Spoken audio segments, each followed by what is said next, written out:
sinne vaan. Mä menen pankkiin, siellä taas ne kävelee mua vastaan fiksut puvut, joiden selityksiä ymmärtää voin ainoastaan huumattuna unessa tai muuten sekasin.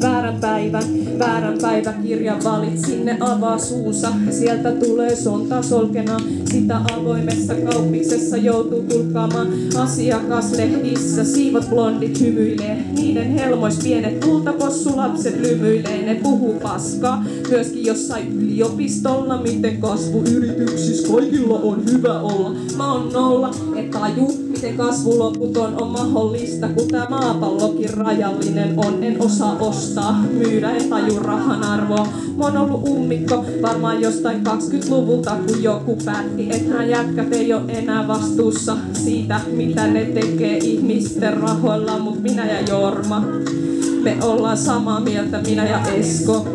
Ymmärretään toisiamme, minä ja Björn. Terveisiä sinne vaan. Sitten hommat alkaa mennä pieleen, kaikki syyttää toisiaan. Et se olit sinä, joka sait tän veneen vuotamaan. Kontrollivapaus tai verot liberaalit aina sijoitetaan sinne vastapuolelle ne maalit. Tikat lentää, lehdistä katsoo naamat vakavat. Kukaan suostu, ei seisomaan systeemin takana. Ei oikeesti, kattokaa tän Babylonin tilaa. Ei tässä oo mitään plääniä, niin se elämämme pilaa. Mut ne joilla on mahkut ottaa rahat ja juoksee, koko systeemi kai tykättiinkin lähinnä teidän vuoksi. Mut minä ja Jorma, me ollaan samaa mieltä, minä ja Esko. Ymmärretään toisiamme, minä ja Björn. Terveisiä sinne vaan. Sillä aikaa kun me täällä istutaan turvallisissa kodeissamme ja odotetaan, että ne hirveät myrskyallot, mitkä lähenee tuolta etelästä päin, niin yhtää tännekin ja kohta kellään ei ole enää töitä, niin me voidaan miettiä, että miksi se on niin, että raha aina menee sinne, missä sitä on muutenkin niin paljon. Mitähän mun sit piti sanoa jotain? Saatana.